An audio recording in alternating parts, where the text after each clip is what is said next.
Hello friends, मैं नेहा सिंह एक बार फिर आप सभी का स्वागत करती हूँ एग्ज़ाम्स प्रिपरेशन में। MNS 2021 का फॉर्म रिलीज़ हो गया है और सभी एस्पिरेंट्स ने इसको फिल भी कर दिया होगा। तो सभी एस्पिरेंट्स को होगा कि इसमें सिलेबस क्या होगा, एग्ज़ाम पैटर्न कैसा होगा।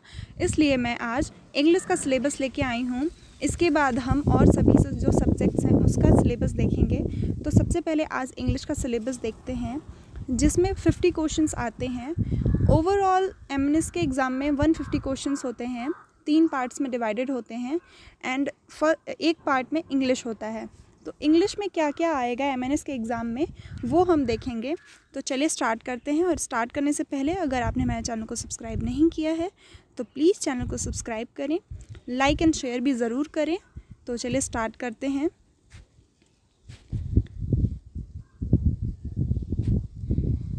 तो सबसे पहला है एक्टिव एंड पैसिव वॉइस।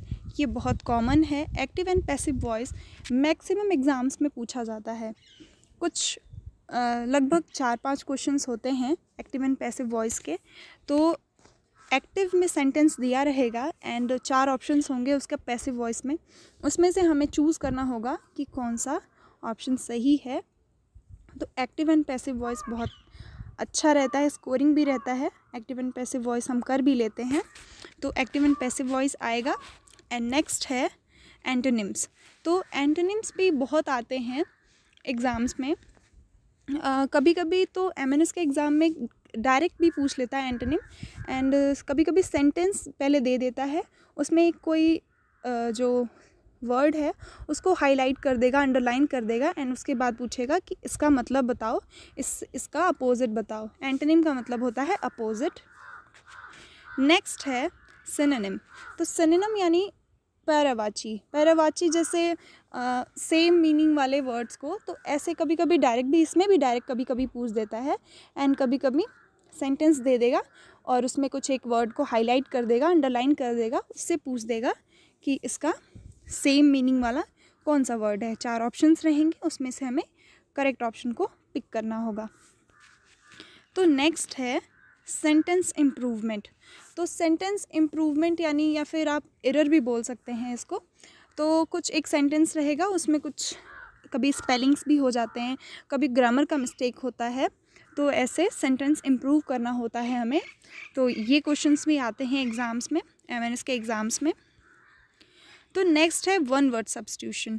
तो वन वर्ड सब्स्टिट्यूशन भी बहुत आता है एग्ज़ाम में एंड टफ भी है ये काफ़ी, क्योंकि कभी कभी कुछ तो क्वेश्चंस होते हैं जो हम इजीली कर लेते हैं, जैसे मोनिसाइड, पेट्रिसाइड, ये सारी चीज़ें जो होती हैं, अथीस्ट, थीस्ट, इन सब के बारे में हम जानते हैं तो हम कर लेते हैं। लेकिन बहुत सारे ऐसे क्वेश्चंस हैं जो वर्ड्स को हमने कभी सुना नहीं है, देखा नहीं है, इसलिए ये वर्ड्स भी हमें बहुत ध्यान देने होंगे। ये भी बहुत आते हैं वन वर्ड सब्स्टिट्यूशन को। तो नेक्स्ट है एरर स्पॉटिंग। तो ये sentence improvement and error spotting लगभग सेम है। एरर स्पॉटिंग में भी इसमें ज़्यादातर ग्रामेटिकली ज़्यादातर रहते हैं। तो एरर स्पॉटिंग भी बहुत इंपॉर्टेंट है और ये टफ़ भी है, क्योंकि हमें ग्रामर बहुत अच्छे से आना चाहिए एरर स्पॉटिंग के लिए। एरर स्पॉटिंग मैक्सिमम मेरा गलत हो जाता है, तो मैं इसको लास्ट में लेती हूँ। नेक्स्ट है आर्टिकल्स। तो आर्टिकल्स भी बहुत आते हैं एग्ज़ाम्स में। एंड नेक्स्ट है प्रीपोजिशन। प्रीपोजिशंस भी बहुत आते हैं in parts of speech. Preposition parts of speech में आता है। कंजंक्शन, ये भी बहुत आता है एग्ज़ाम में। नेक्स्ट है पार्ट्स स्पीच। तो एडवर्ब, वर्ब, ये सारे एडजेक्टिव, ये सभी जो होते हैं वो पार्ट्स ऑफ स्पीच के पार्ट हैं। मैं इसका वीडियो भी बनाऊंगी, पूरे जितने भी पार्ट्स ऑफ स्पीच हैं सबका डिटेल में, तो आप उसको भी देखना बिल्कुल ना भूलें। तो अभी आप बताइएगा कि कब आपको चाहिए, तब मैं प्रोवाइड करूंगी इसको। नेक्स्ट है स्पेलिंग। तो स्पेलिंग भी लगता है कि बहुत इजी है, पर ज़्यादा इजी भी नहीं होता है। कभी कभी सेम बोलने वाले वर्ड्स हमें कहीं कहीं मिस कर जाते हैं। कभी कभी तो एग्ज़ाम्स में सेम वर्ड्स रहते हैं, सेम स्पेलिंग थोड़ा बहुत इधर उधर रहता है, और कभी कभी रहता है कि डिफरेंट स्पेलिंग्स रहते हैं, उसमें हमें चूज़ करना होता है कि इसमें से कौन सा सही है। तो ये थोड़ा टफ हो जाता है। एंड किसी किसी के लिए ये ज़्यादा इजी है, सेम वाले ज़्यादा मुश्किल हो जाते हैं, तो अपनी अपनी चॉइस है। तो स्पेलिंग्स भी हमें बहुत ध्यान से देखनी है। नेक्स्ट है वोकैबलरी। तो वोकैबलरी का मैंने रूट वर्ड का वीडियो स्टार्ट किया है, उसमें मैंने रूट वर्ड दिए हैं जिससे antonym, synonym, one word substitution, ये सारे कवर अप होते हैं एक वीडियो से ही, तो आप उसको भी चेक कर सकते हैं, मैं लिंक भी दे दूँगी डिस्क्रिप्शन में। नेक्स्ट है ईडियम्स एंड फ्रेजेस, बहुत इंपॉर्टेंट है। ईडियम्स डायरेक्ट भी पूछ ले जाते हैं एग्ज़ाम्स में, एंड कभी कभी सेंटेंस भी दे के पूछ लिया जाता है। कुछ सेंटेंस दे देगा, उसको अंडरलाइन कर देगा एंड उससे ऑप्शंस में बताना होगा कौन सा ऑप्शन सही है। नेक्स्ट है पैराग्राफ कंप्लीशन।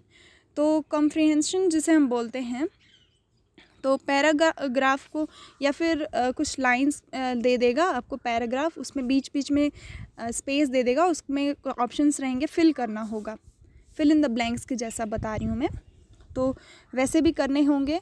एंड जैसे या फिर आपको कॉम्प्रिहेंसिव भी दे देगा, कुछ एक पैराग्राफ दे देगा और क्वेश्चंस रहेंगे, उसमें से हमें देख के बताना होगा कि इसका कौन सा आंसर सही है। एरर करेक्शंस वही बात। सेंटेंस अरेंजमेंट बहुत इम्पॉर्टेंट, एक सेंटेंस को 4-5 टुकड़ों में बांट देगा, आपको अरेंज करना होगा।